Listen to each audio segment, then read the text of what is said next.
জাতীয় সংসদকে সব রাজনৈতিক চর্চার কেন্দ্রবিন্দু করতে পারলেই গণতন্ত্র পুনঃপ্রতিষ্ঠা সম্ভব বলে মন্তব্য করেছেন ডেপুটি স্পিকার কায়সার কামাল।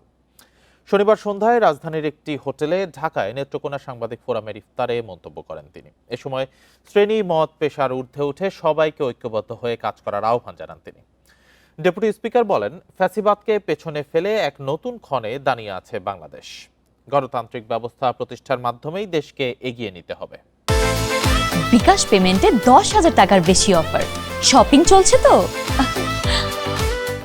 গণতান্ত্রিক শাসন ব্যবস্থার মধ্যে প্রত্যেকটা রাজনৈতিক দল যদি সংসদকে কেন্দ্র করে তাদের আলোচনা সমালোচনা সংসদকে কেন্দ্র করে যদি আবর্তিত হয়, তাহলে বাংলাদেশের যে গণতন্ত্র বারবার হোঁচট খাচ্ছে, ভবিষ্যতে সেই গণতন্ত্র হোঁচট খাওয়ার আর সম্ভাবনা থাকবে না।